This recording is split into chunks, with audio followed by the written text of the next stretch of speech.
Kasih, selamat malam semuanya. Semoga rahmat Tuhan kita, Yesus Kristus, cinta kasih Allah dalam persekutuan Roh Kudus selalu menyertai kita semuanya.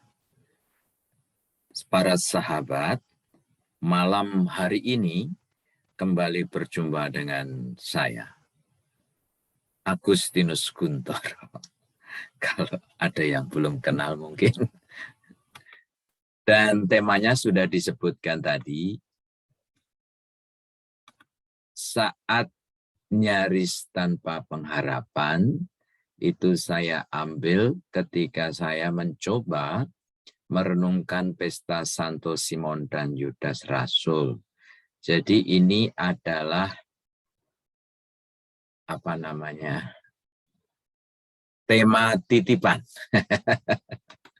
Yang minta adalah Bu Regina, karena hari ini gereja merayakan pesta Santo Simon dan Yudas Rasul, maka sudah layak dan sepantasnya kita sebagai gereja merenungkan bersama-sama. Lalu muncul judul ini. Mengapa? Alasannya, nanti saya sebutkan alasannya, ini sekedar gambar Simon dan Yudas Rasul itu ini. Tapi ini bukan Simon Petrus ya, ini Simon yang lain. Jadi memang murid-murid Yesus itu namanya banyak yang sama juga. Bahkan Maria itu juga banyak sekali namanya. Pada tanggal 28. Tidak tahu kenapa tadi pagi itu ada romo seangkatan dengan saya. Seangkatan itu kan berarti selalu bersama-sama dari zaman seminari menengah ya, dari awal-awal.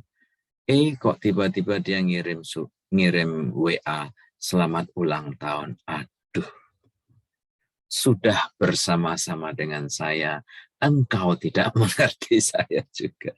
Jadi dia menyangka 28 Agustus adalah hari kelahiran saya, padahal saya 28 Agustus. Nah, however, 28 Agustus itu adalah hari istimewa saya juga, karena saya pergi ke India untuk bermisi itu pada tanggal ini. Berarti genap sudah 18 tahun saya hidup di tanah misi, meskipun tidak di India lagi, tapi pindah-pindah. Dan tentunya bagi orang Indonesia ini hari Sumpah Pemuda. Nah, kita juga mendoakan untuk Indonesia lah, supaya tetap selamat dan berjaya di tangan Pak Jokowi. Baik, kita akan belajar bersama bagaimana menjadi murid Yesus yang baik berdasarkan pengalaman Simon dan Judas Rasul. Dan Judas ini bukan Judas Iskariot ya, jadi memang namanya sama. Nah, ini alasan mengapa saya memberi judul saat nyaris tanpa pengharapan, karena ternyata Yudas itu adalah santo pelindung bagi orang-orang yang mengemban tugas-tugas yang sulit, atau bagi kita semua yang menghadapi kasus-kasus yang complicated seolah-olah tidak ada harapan. Ternyata Yudas itu menjadi pelindung untuk masalah-masalah seperti ini. Kalau Simon sendiri itu saya cek menjadi pelindung tenun nih, tenun kain. Jadi ya untuk para pekerja lah. Jadi untuk kita semua yang bekerja juga pantas untuk bersemangat di bawah perlindungan Santo Simon. Apalagi ketika kita menghadapi masa-masa sulit, jangan lupa tentu tujuan kita adalah Tuhan Yesus, tetapi dengan perantaraan Santo Santanya yang pasti akan membantu. Nah, maka sekarang kita lihat bersama-sama. Pertama, mengapa mereka dipestakan bersama? Tentu ini bukan ngirit. Bukan ngirit demi pengeluaran. Tetapi ini adalah karena kemungkinannya tidak ada kepastian. Karena keduanya selalu disebutkan serentak berurutan dalam Injil-Injil sinoptik. Sinoptik itu mirip, dan yang mirip itu Matius, Markus, Lukas. Nah, yang Yohanes tidak masuk sinoptik. Dan karena keduanya sama-sama mengalami, saya pikir yang kedua ini yang penting. Kedua-duanya itu mengalami nasib sebagai martir di tempat yang sama. Mereka adalah para misionaris ke negeri Persia yang sekarang Iran. Maka bisa dibayangkan di tempat yang amat sulit mereka bermisi. Maka pantas kalau mereka disebut santo pelindung untuk masalah-masalah yang sulit. Baik, kemudian kita melihat Simon dulu. Simon itu dikenal sebagai anggota kelompok Zelot. Zelot itu kayak semacam grup dalam kelompok umat Yahudi yang termasuk radikal lah. Jadi kelompok radikal dalam agama itu ada di mana-mana. Bukan hanya Muslim, saudara kita Muslim. Di kalangan umat Yahudi ada. Di kalangan gereja Protestan ada. Gereja Katolik dulu juga ada. Saya sekedar joke ketika saya di Beijing, saya ngobrol dengan salah satu pejabat KBRI, kedutaan. Waktu itu kita ngobrol ada bom di mana, saya lupa. Jadi kita ngomong tentang teroris atau kelompok-kelompok radikal. Kemudian saya ngomong, Pak, sebetulnya di gereja Katolik ada kelompok radikal juga. Dan salah satu anggota yang radikal itu sekarang ada di depanmu. Saya adalah radikal, Pak. Kenapa? Karena saya hidup tidak menikah. Kan radikal itu saya. Tidak menurut kecenderungan dunia, saya bilang. Bahkan kalau Muslim, menikah adalah ibadah yang wajib. Tapi kemudian saya mencoba menjelaskan. Saya tetap bukan guyon, bukan joke. Ini menurut saya jalan radikalisme. Radikal tidak melulu negatif. Hanya yang ingin saya jelaskan kepada Bapak itu radikalisme dalam gereja Katolik lebih pada bagaimana kita mengambil jalan totalitas untuk mengikuti Yesus. Bukan dengan membunuh atau menyerang orang lain atau untuk mempertahankan iman sampai harus menjadi martir seperti zaman dulu. Tetapi bahwa hidup tidak menikah itu juga sebagai salah satu jalan radikalisme dalam arti yang positif. Oke, Simon selain dikenal sebagai saudara sepupu Yesus, ternyata masih saudaraan dengan Yesus. Juga dikenal sebagai saudara Rasul Yakobus Junior dan Yudas. Itu bisa dicek di Matius bab 13 ayat 55. Ia dijuluki Zelot, yang berarti yang rajin. Ada sumber lain yang mengatakan artinya bukan rajin, tapi setia atau taat. Mungkin itu masuk akal karena Zelot ini adalah kelompok yang betul-betul keras, semangat meluap-luap dalam mempelajari dan menaati hukum Taurat Yahudi. Mereka sangat ketat. Gelar ini diberikan juga barangkali karena termasuk salah satu penganut aliran Zelot yang sangat fanatik. Nah, ini kata yang tepat. Sangat fanatik berpegang teguh pada Taurat. Ada juga zaman sekarang kita fanatik dengan kitab suci, dikit-dikit kitab suci kita, dikit-dikit kitab suci gitu. Atau yang turut ambil bagian dalam pemberontakan melawan penjajah Romawi. Jadi secara politis kelompok Zelot ini sangat keras terhadap orang-orang Romawi. Maka ketika Yesus hadir sebagai orang yang penuh kuasa, bisa menyembuhkan orang sakit, bisa ini, bisa itu dengan mujizatnya.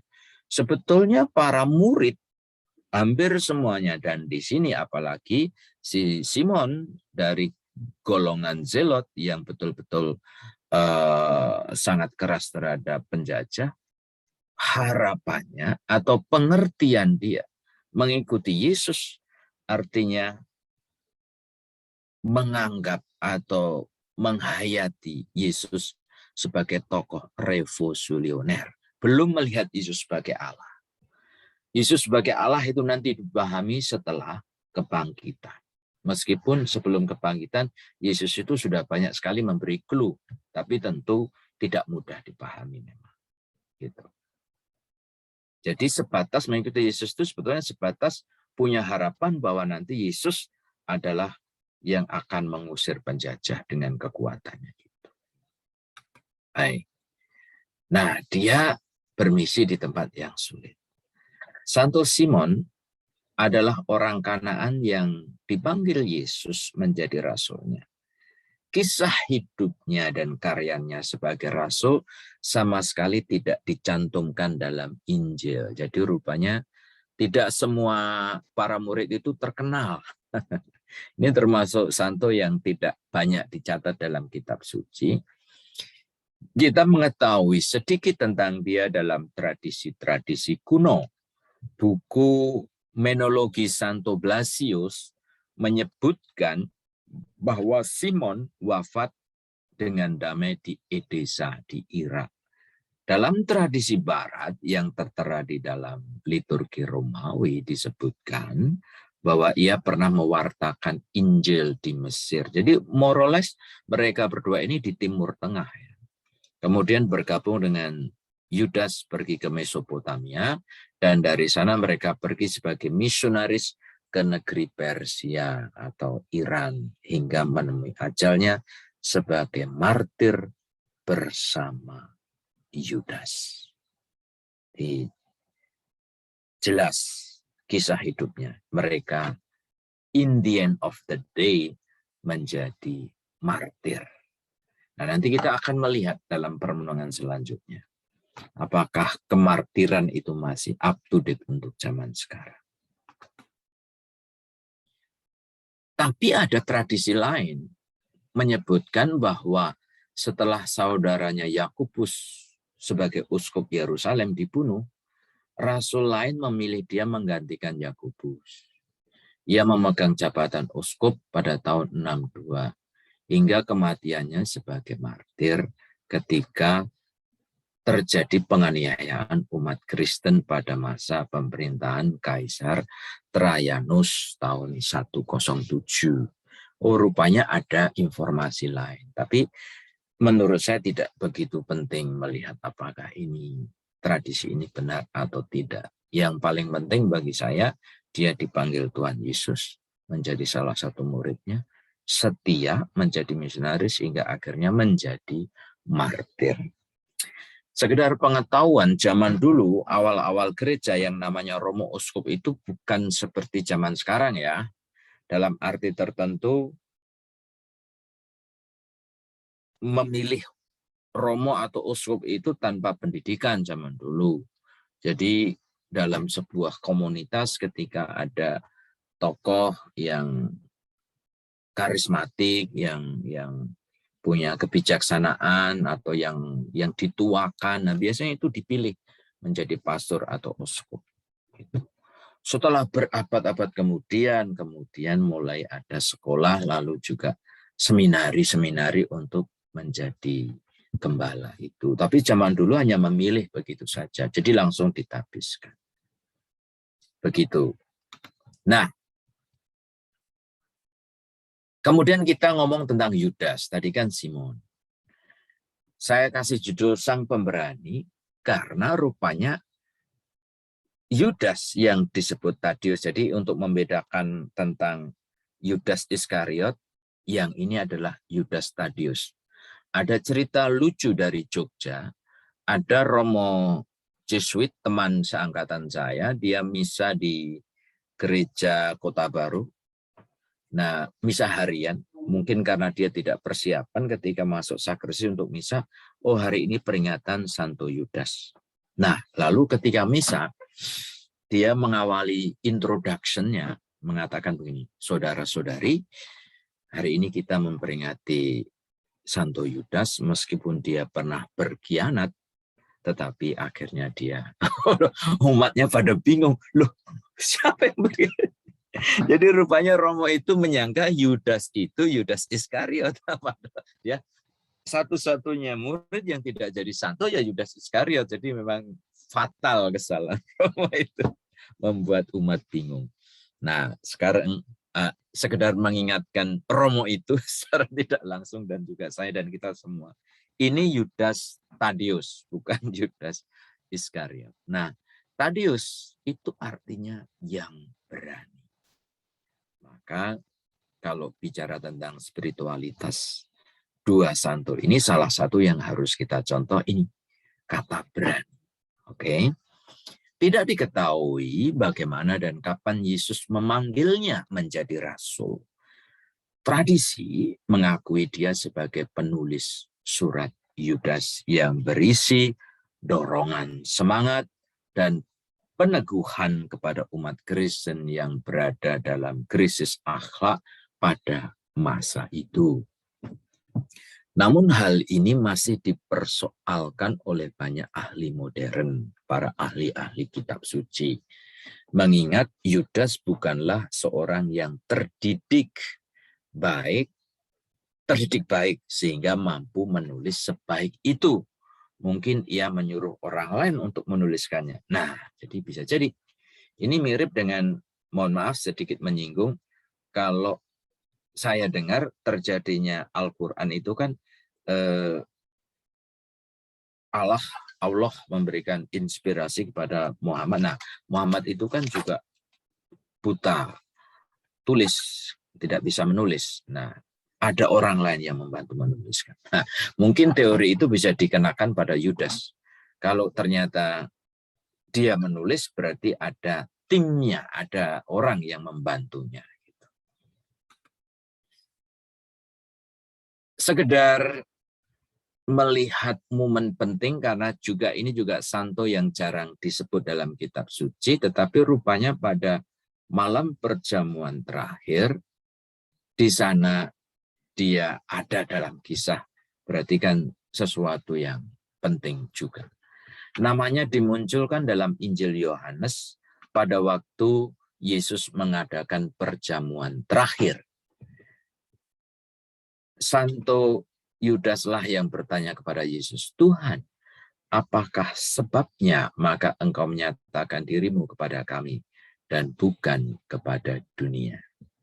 Jawab Yesus, jika seseorang mengasihi aku, ia akan menuruti firman-Ku, dan Bapa-Ku dan akan mengasihi dia, dan kami akan datang kepadanya dan diam bersama-sama dengan dia. Nah, dialog ini adalah bagian dari kebingungan para murid ketika Yesus menjelaskan relasi antara dirinya dengan Bapa, terus juga tujuan Yesus datang ke dalam dunia. Jadi memang menjadi salah satu event atau momen yang penting dalam sejarah keselamatan Allah.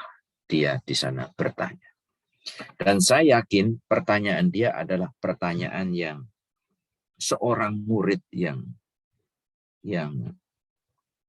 jujur, seorang murid yang tidak tahu dan ingin tahu. Karena kan seringkali dalam perikop-perikop lain kita seringkali mendapatkan murid yang bertanya, tetapi sebetulnya pertanyaannya itu ada pamrihnya. Misalnya Yudas Iskariot ketika kaki Yesus diminyaki sama perempuan sesama Maria, kan terus dia bilang,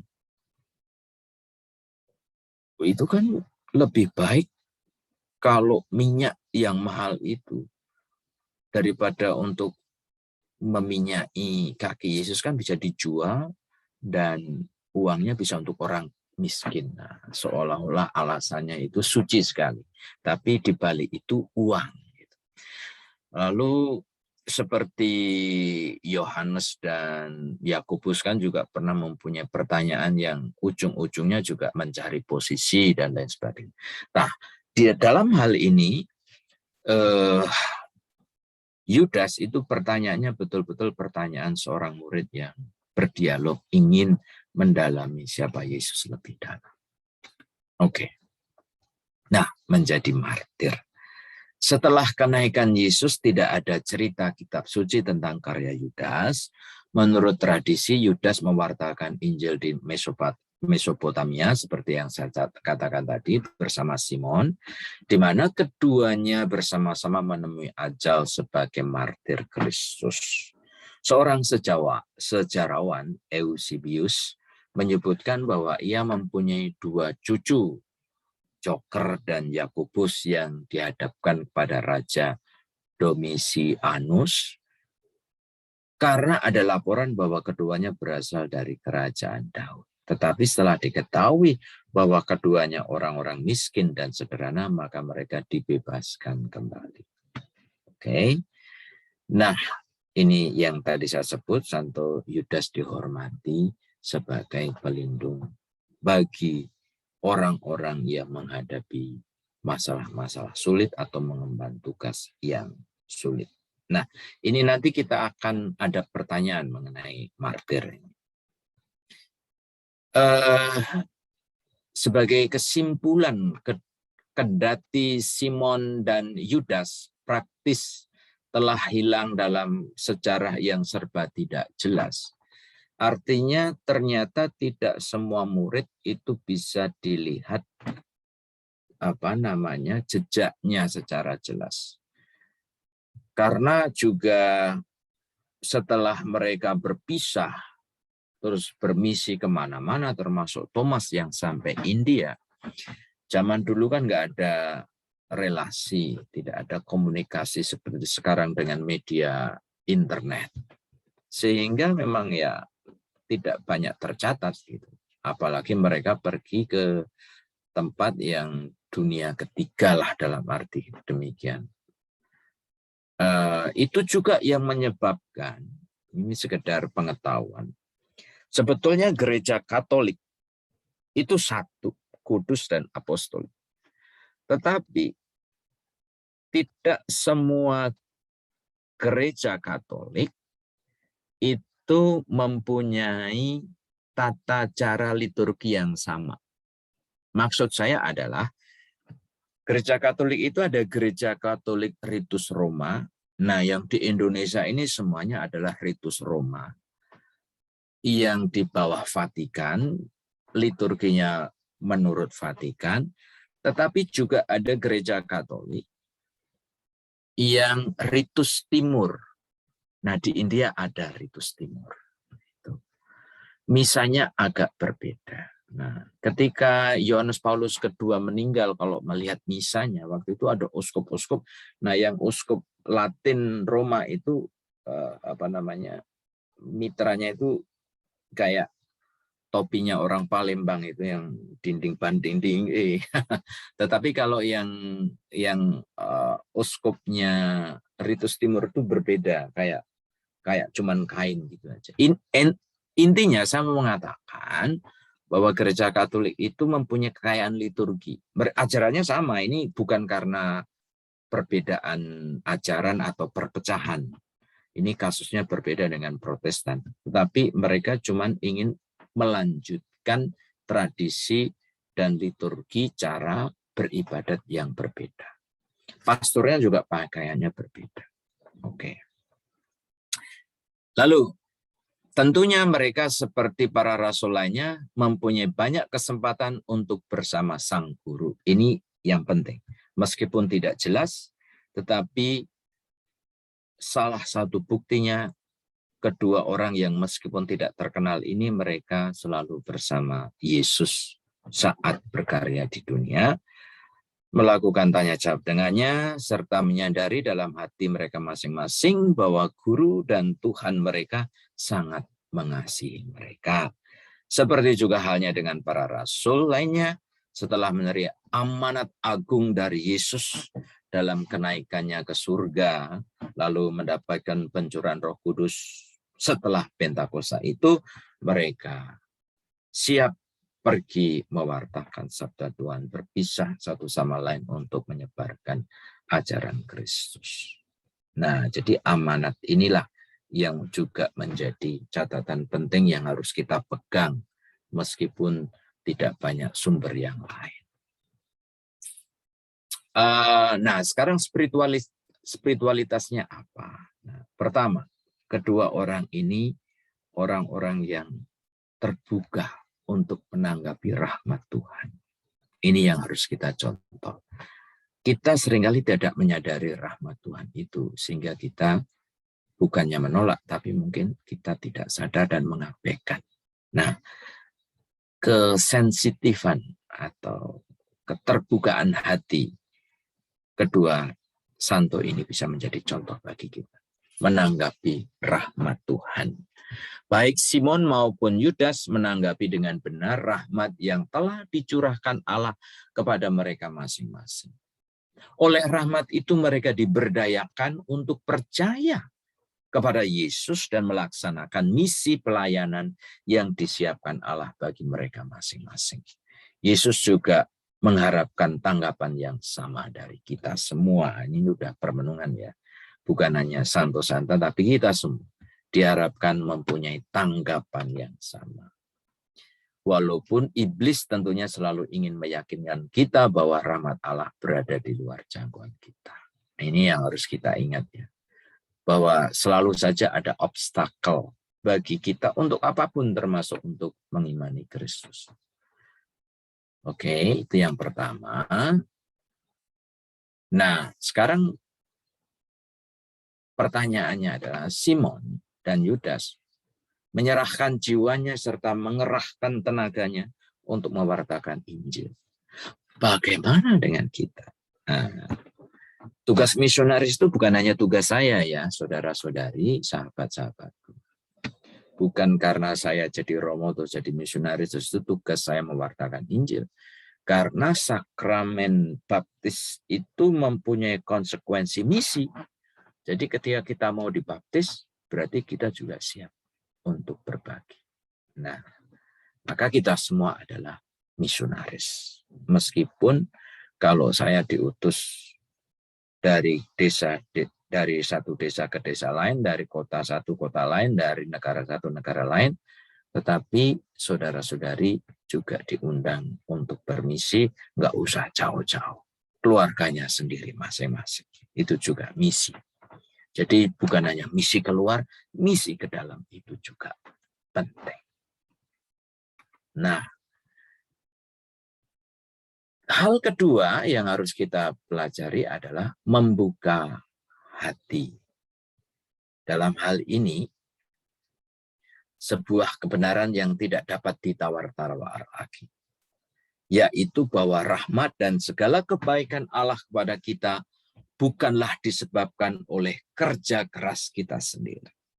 Rahmat Allah dianugerahkan kepada kita secara bebas, secara gratis, cuma-cuma setiap saat dan setiap hari.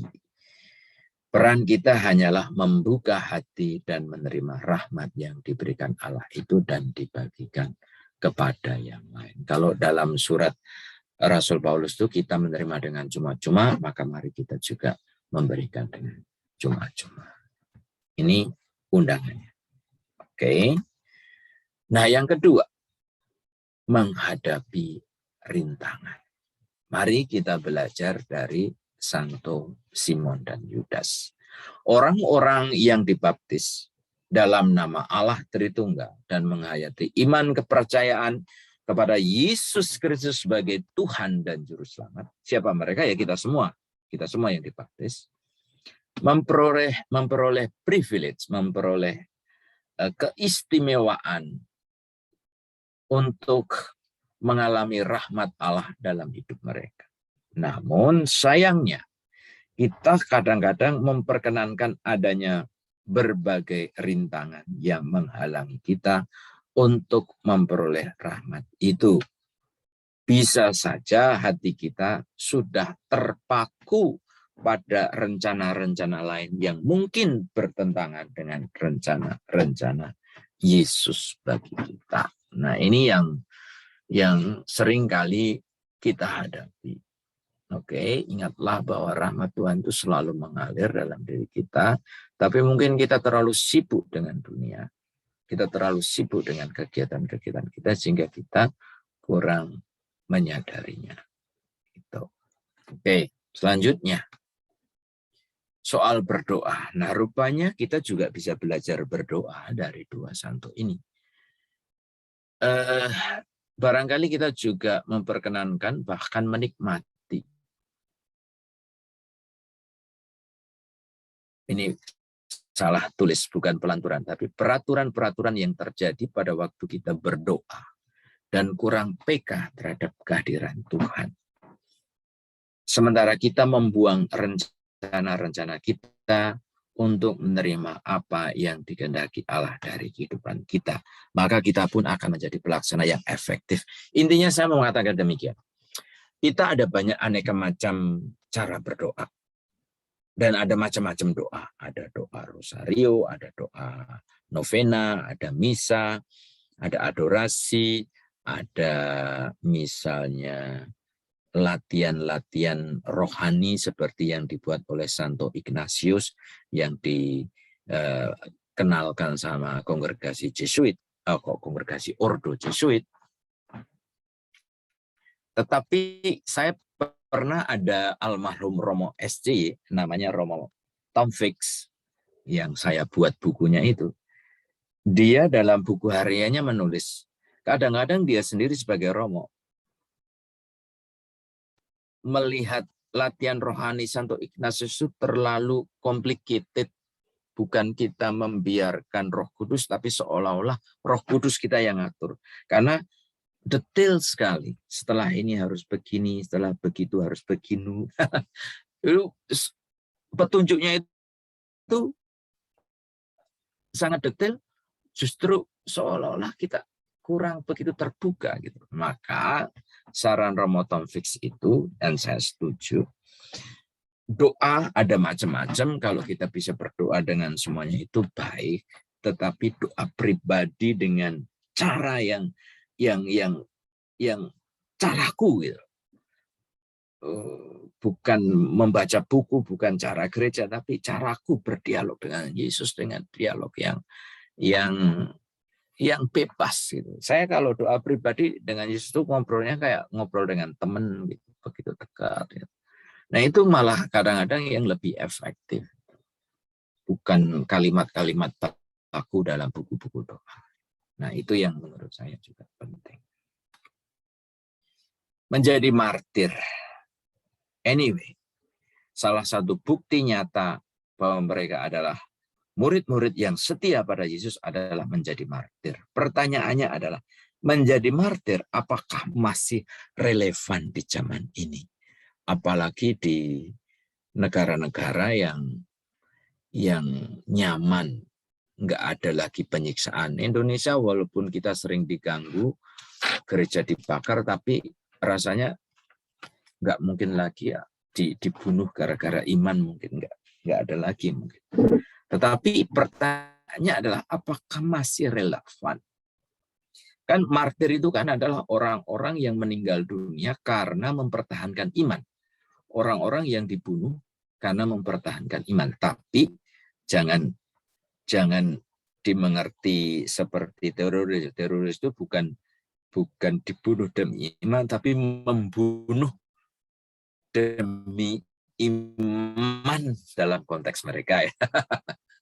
Ini beda sekali. Jadi martir adalah mempertahankan iman dengan risiko bahkan nyawa harus hilang.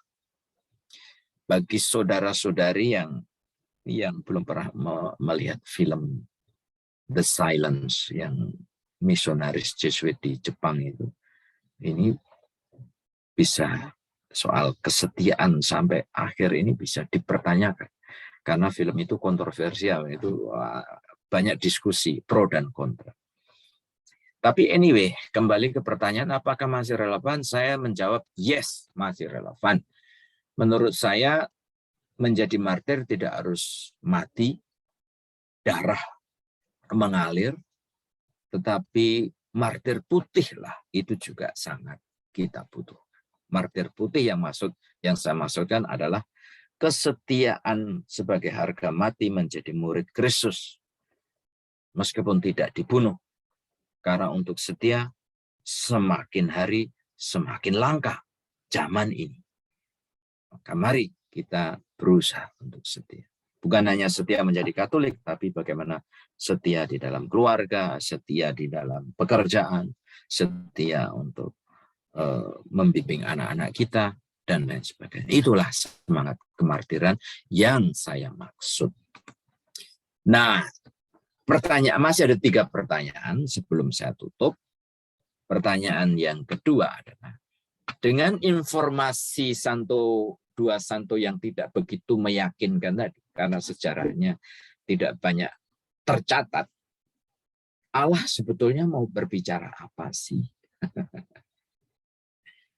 Jadi seringkali kita dalam konteks masyarakat zaman ini, apalagi masyarakat akademik, kadang-kadang sejarah itu menjadi faktor utama untuk melihat kebenaran.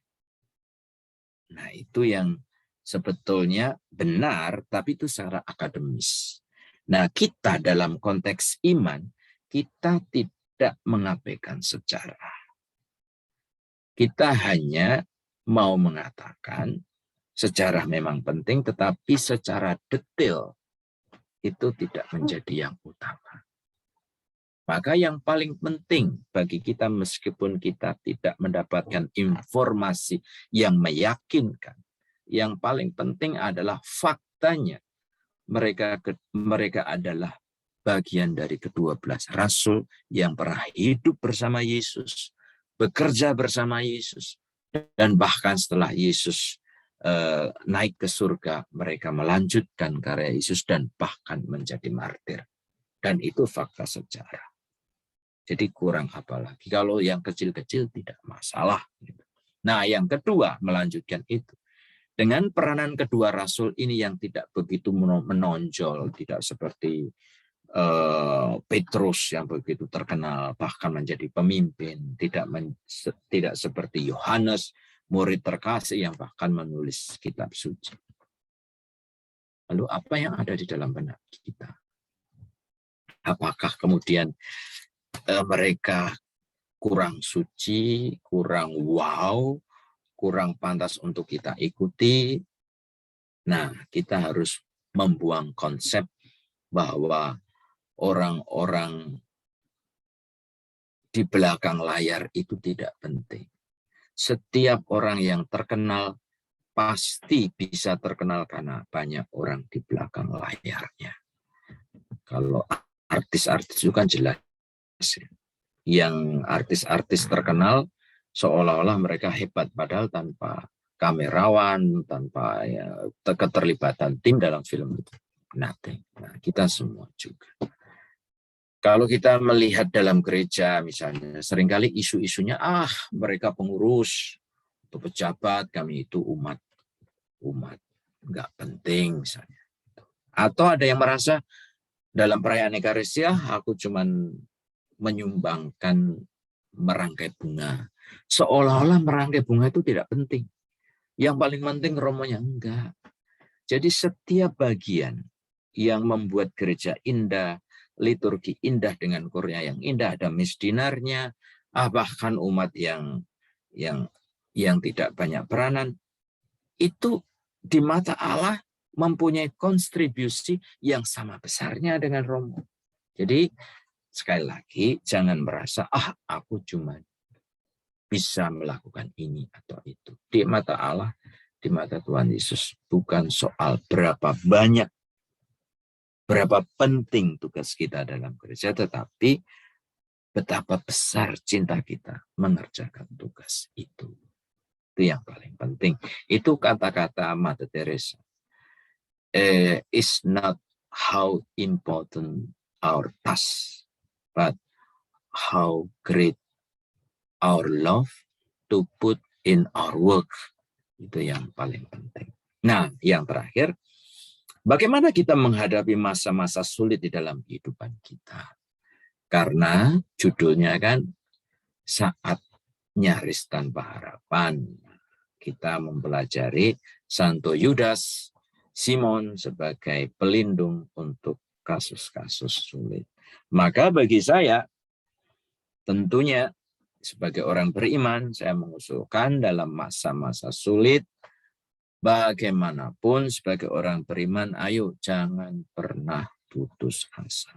Terus berusaha dengan kekuatan manusiawi kita, dengan segala kekuatan kita, dan mohon rahmat Tuhan untuk menyempurnakannya. Ya, kalau akhirnya dengan segala daya upaya, harapannya tidak sesuai, bahkan juga sudah berdoa. Iya, kita sebagai orang beriman harus melihat Allah punya rencana yang lain. Bukan karena gagal, tapi punya rencana lain yang lebih indah di mana kita belum tahu indahnya di mana dan kapan. Maka sekali lagi, bersama Tuhan Yesus tidak ada kata impossible. Maka kita harus terus-menerus menaruh harapan ini. Dan salah satu fasilitas gereja ketika kita sulit, ayo kita berdoa melalui perantaraan Santo Yudas, karena gereja memberi gelar dia sebagai pelindung untuk orang-orang yang mengalami masa sulit. Kita berdoa. Doa ini adalah doa menurut Santo Simon dan Yudas. Tuhan Yesus, Engkau telah memilih diriku untuk menjadi milik-Mu sendiri. Ampunilah dosa-dosaku, karena tidak jarang aku membiarkan rahmat-Mu terhalang untuk masuk ke dalam hatiku. Aku terlalu sibuk berupaya lewat berbagai cara, namun dengan mengandalkan kekuatanku sendiri untuk membuat diriku pantas menerima rahmat-Mu. Di lain pihak, aku juga sering terpengaruh untuk berbagai bentuk pelanggaran peraturan pada waktu aku berdoa. Aku bahkan menikmati peraturan-peraturan itu. Tuhan Yesus, seperti halnya Simon dan Santo Yudas, perkenankanlah Roh Kudus-Mu untuk membuat aku memiliki rasa reseptif terhadap rancangan-rancangan-Mu dan berani membuang rancangan-rancanganku sendiri. Hari ini, ya Tuhan Yesus, datanglah kerajaan-Mu, baik dalam kehidupanku sendiri maupun dalam kehidupan orang-orang yang kutemui. Nah, itu doa yang bisa menjadi contoh. Ini referensi aku. Saya hanya mau mengatakan bahwa yang menulis bukan saya. Itu saya hanya mengutip berbagai macam tulisan orang. Oke. Terima kasih. Tuhan memberkati kita semua. Khususnya yang kita doakan hari ini. Saya kembalikan ke MC atau moderator untuk dilanjutkan dengan tanya jawab atau sharing. Terima kasih. Terima kasih, Pak.